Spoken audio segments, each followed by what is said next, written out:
عروسی سیتا قاسمی با مرد عربی در کشور دبی که اصلا باورتان نمی شود. رفتن سیتا قاسمی به عربستان و خداحافظی سیتا قاسمی از هنر موسیقی. اما چرا؟ دختران سیتا قاسمی در کدام کشور زندگی می کند؟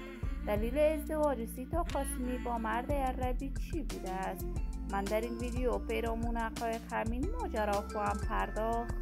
پس در ادامه با کانال دنیا اینفو باشید.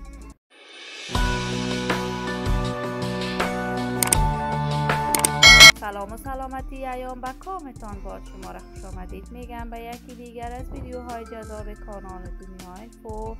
برای دوست شدن با این کانال علامت سابسکرایب را فشار دهید تا از ویدیوهای دیگر کانال دنیا اینفو هم آگاه شوید.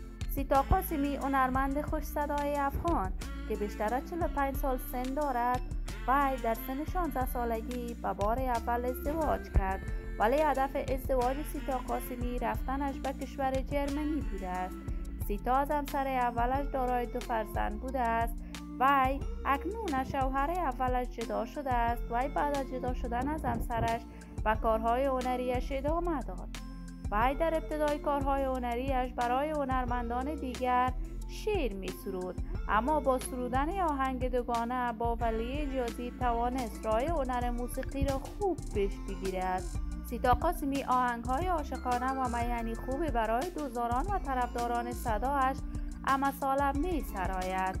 سیتا در ماه مبارک رمضان به حج بیت الله رفت و در آنجا طواف حج را انجام داد و از هنر موسیقی برای همیشه خداحافظی کرد. این روزها تصاویر سیتا قاسمی در صفحات مجازی دست به دست می شود که وی با مرد عربی ازدواج کرده است، اما تا کنون حقیقت این ماجرا به گونه واضح و آشکارا معلوم نیست. ولی سیتا قاسمی رفت و آمدهای بیشماری به کشور دبی داشته است. من آرزوی موفقیت، سعادت و خوشبختی برای این هنرمند با استعداد کشور خود از بارگاه عزت الله یزال تمنا دارم. عزیزان و همراهان عزیزم، شما هم نظریات نیکتان را در بخش کامنت با من شریک بسازید. اگر تا هنوز عضو کانال دنیا اینفو نشدید، پس برای عضویت با این کانال علامت سابسکرایب را فشار دهید. صحت و سلامتی برای شما خوبان از بارگاه عزت الله یزال تمنا دارم. تا درود دیگر همه‌تان را به الله منان سپرده موفق و کامگار باشید.